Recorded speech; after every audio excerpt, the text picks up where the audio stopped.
Welcome to Spoken Reviews, home of the Spoken Reviews. Today, guys, we'll be doing a 18-month, 21,000 mile review of the 2023 Tesla Model 3. All right, now this is actually our second Model 3. We had a 2019 that we had, and then when the world went crazy during COVID, we decided to cut expenses, so we sold it because we didn't want to have any expenses. If you guys remember, the stock market had dropped by like a third in a week. Things got crazy, so we wanted to cut expenses. But anyways, second one we've had for 18 months, 21,000 miles. This car has been phenomenal. Love the design. I know that there's the newer design that came out this year. Love that too, but I'm still a huge fan of this one. They've made small tweaks since 2019 to the 2023, and I really do enjoy it. The biggest perk here is that it's an LFP. I absolutely love LFP because you get to charge it to a higher rate, you get to use more of the battery, and they last longer. More cycles, higher rate charging, safer technology because they're just a more stable chemistry. So I'm a huge fan of LFP, and the fact that this is rear-wheel drive, it's super sporty, right? So you get to save the weight of having the front motor. And I don't need it, and I have an all-wheel drive vehicle when I need to have one, but 95% of the time in Texas, don't need all-wheel drive. I'm good to go here in the DFW, right? So this car is phenomenal. This is mainly it's mainly a commuter vehicle. So going from Fort Worth to Dallas, about 100 miles a day, 3 to 4 days a week. So we're averaging anywhere from 900 miles in the low end a month to up to 1,400 miles a month in this vehicle. And the really good thing about LFP and the way this is made is they've said that this chassis is actually a 1,000,000 mile chassis. So I firmly believe that I can, definitely get, 200,000 miles out of this, especially if I, pretty much babysit it in the DFW. Now, the first year of this vehicle's life, it's definitely been on a lot of road trips. It's probably been to Houston upwards of 8 times, which is a 500-mile round trip, just with one stop and supercharging. And it's been to Austin 3 times. It's been all around Texas. But now what we're trying to do is we want to maximize that 50,000 mile warranty. So right now we're at 21,000 miles. So we've got 29,000 left. I'd like to be able to stretch that out over 3 years, 2.5 to 3 years, right? And then after 50,000 miles, you still have the 100,000 mile warranty, but the bumper to bumper changes.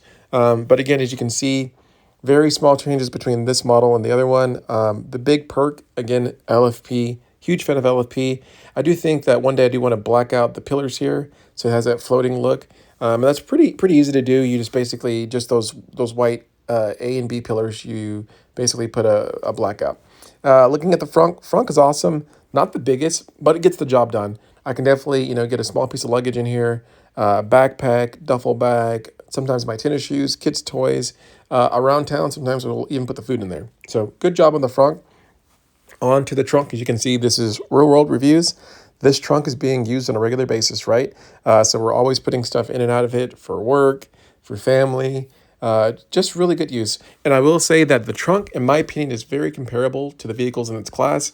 Again, if you're comparing it to a 3 Series, an Acura, things like that, very comparable.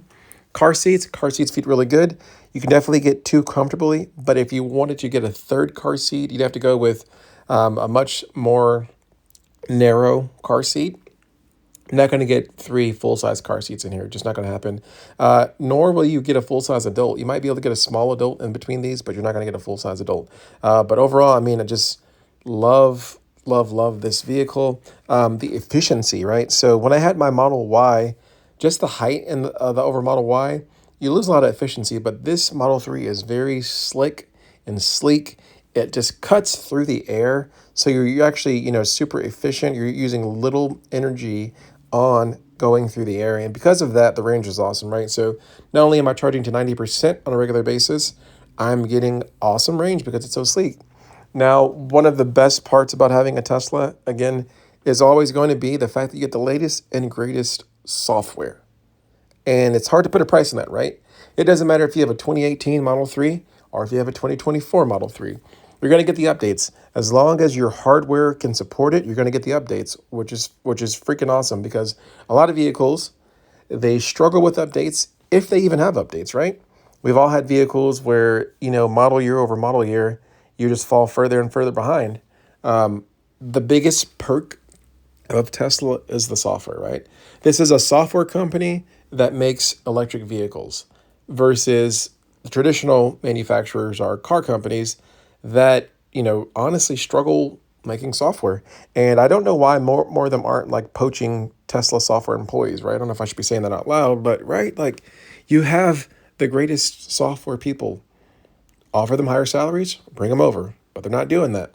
Looking at the interior, the wood trim still looks good. Now, I probably would prefer like a darker wood trim, and I think that's a little bit different on the newer Model 3, but I still think it looks good, very classy. Steering wheel feels good. Now that I've gotten used to the Cybertruck, I have to get used to the stocks and things like that, but it's kind of fun to go back and forth between them. Some parts of me, I'll always like the blinker being an actual stock versus the new ones, it's just the button. Pros and cons, but again, overall interior, really good. And the space, I mean, I'm 6 foot, pretty hefty guy. I still feel like this is a lot of space for me, right? And I've seen people that are like 6'5" in these Model 3s. So it's the reason why this thing sells so much. And for the price, you're getting a phenomenal deal, right? When I bought my first one, 50K. Now, after incentives and rebates and everything, you can get these bad boys for 35K, which is freaking awesome, right? 35K, that's going to be cheaper than anything comparable, right? 35K, you're in Toyota Camry price range. So you're paying for the price of a Camry. You're getting a vehicle that's arguably more reliable in some ways and more efficient and cheaper to operate, right? Once again, thanks guys for watching this video. Again, this is 18 months, 21,000 miles with the Model 3. Love the Model 3. Highly recommend the Model 3. If anyone asks me, hey, what EV should I start with? I think everyone should have at least a Model 3. If you want to have two vehicles, have a gas car and have a Model 3. Anyways, guys, thank you for watching this quick video. Leave a comment below if you have any questions or comments. Like the video for me and go ahead and sub to the channel. Once again, I appreciate the support. It means a lot. You guys have a wonderful day.